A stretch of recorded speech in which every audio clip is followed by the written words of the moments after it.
Hello, Aries, Sun, Moon, Rising, and Venus signs. Kamusta po kayo? Sana po ay nasa mabuti kayong kalagayan. Welcome back po sa Star Tarot. Kung bago kayo rito, welcome din kayo. Thank you sa inyong support. I truly appreciate it. God bless you all po. Tingnan natin ang mga messages ninyo for today. Aries, we have opportunity. Yan, expand your horizons. Aries, dahil merong mga opportunity dito na maaaring dumating sa inyo. There are opportunities that are meant to come towards you sa ngayon, Aries, no? Kaya be on the lookout for those opportunities, no? Open your eyes, your ears, and yourself to those new opportunities and possibilities na maaring dumating, no? Kasi maaring yan ang mga hinihintay ninyo. So what else? We have bright future. The darkest hour is just before the dawn. Yan ang message sa inyo dyan. At saka, Aries, ang napipick up ko dito, no, kung ano man ang mga opportunity na to na parating sa inyo, it feels like yan ang maghahatid sa inyo dito, sa bright future ninyo.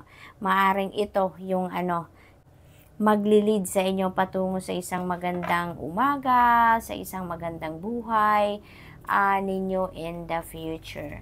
So, what else? Letting go and emotional release. Dahil meron siguro ditong mga bagahe pa, no? Ano yan? Mga emotional baggages, emotional wounds, nabitbit pa ninyo hanggang sa ngayon. That could be, galing sa inyong nakaraan yan, Maaring parte pa yan ng inyong past, na kailangan na ninyong i-let go sa ngayon, marami kayong mga parating na mga opportunities dito sa buhay ninyo. That's why you need to let go something sa buhay ninyo so that you can make room, for these new opportunities and possibilities that are about to come in. So, tingnan natin kung ano pa ang ganap for Aries. We have a retreat. Ayan. So, kailangan ninyo nung ngayon, ng pagmuni-muni. Kailangan ninyo ngayon ng panahon para makapag-reflect kayo, Aries. Maaring related yan, dito sa letting go energy.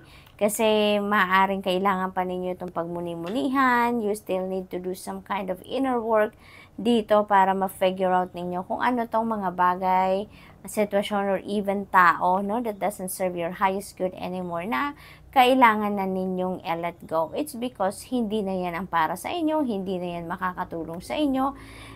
Kaya kailangan ng tanggalin na sa sarili ninyo para nang sa gayon makapaglaan kayo ng mga space, sa buhay ninyo, room sa buhay ninyo para dito sa mga bagong parating, So you may need to do some kind of reflection mode dito, introspection, mag-retreat kayo para mas malinawan ang inyong isipan, para mas maging magaan ang inyong pagdedesisyon kung ano mga tatanggalin na ninyo sa buhay. So, we have guidance as golden. Ayan. So, looks like, may mga divine guidance na parating sa inyo dito. And, yung mga gabay na yan ang mag-aano sa inyo, magbubukas ng iyong isipan, para dito sa kung ano man ang dapat ninyong i-let go. Kaya siguro, kailangan ninyo mag-retreat kasi maybe you are always busy, Your mind is always working. Yung katawan ninyo, laging may ginagawa, laging busy. You wouldn't have time siguro to listen to the divine guidance, na pinapadala sa inyo through your intuition.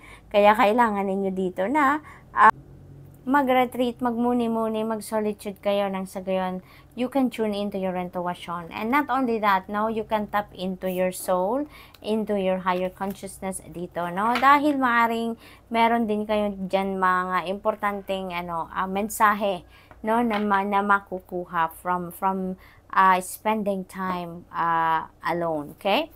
So, what else? For Aries, we have rest deeply. Kailangan nyo talaga, Kailangan nyo talaga na magpahinga. Kailangan ninyo na mag-step back kayo sa kung ano man ang inyong pinagkakabisihan dito.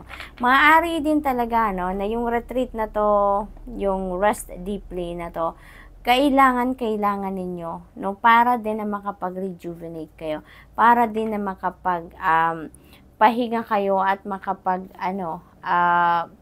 recharge, no? Maaring isa pa yan sa dahilan kung bakit kailangan ninyo na magpahinga, no? Kailangan ninyo na mag-step back from what is making you busy, okay? Para nang sa gayon makapagpahinga, makapagmuni-muni at the same time, no?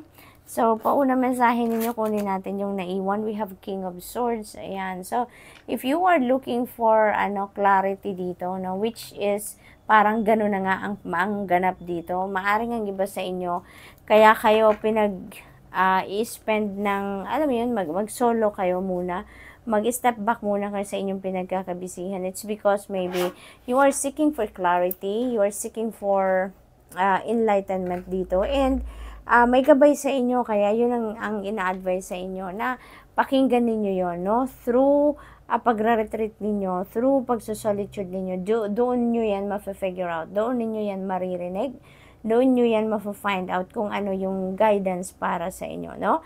At yun na makakatulong para magkaroon kayo ng kalinawan, no? Sa inyong isipan, okay? So, let's see.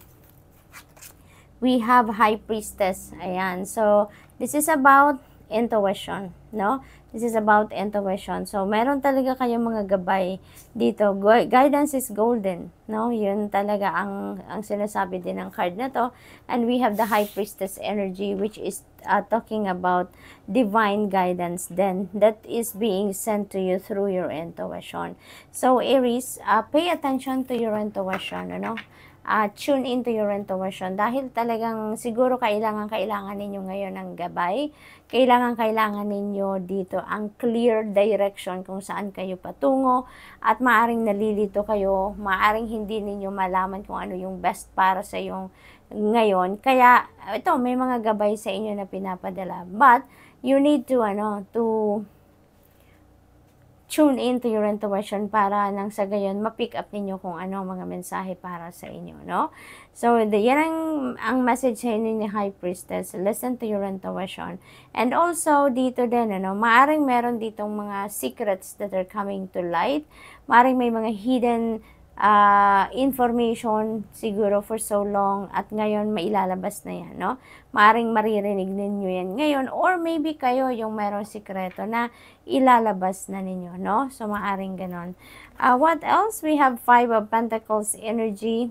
Maaring ang iba sa inyo dito is experiencing financial hardship, no? But of course, this is not going to resonate with everyone, so just take as it resonates. Maaring financial hardship yan for some of you. Maaring ang iba sa inyo dito siguro nawalan ng trabaho or nabawasan ng oras sa trabaho, or maaring merong sitwasyon na kailangan na ninyong magbayad siguro ng mga bills, mga ganon, and maybe you don't have enough money yet, no? So, maaaring may ganon sitwasyon ng iba dito. But, you know what? Don't lose hope, Aries, no? Don't lose hope. Kasi 5 ito, 5 of Pentacles, and 5 resonates with change. Kaya kung ano man ang sitwasyon ninyo dyan, definitely that is going to change for the better. Definitely, there are going to be people na dadating at tutulong sa inyo, or magbibigay sa inyo ng mga tip, or magbibigay sa inyo ng referral, no? Kung kanino, para sa gayon magawa ninyo ng paraan, mahanapan ninyo ng solusyon ang problema sa pera, no? So, Aries, that's all I have for you for today. Thank you for watching. Love and light. Namaste.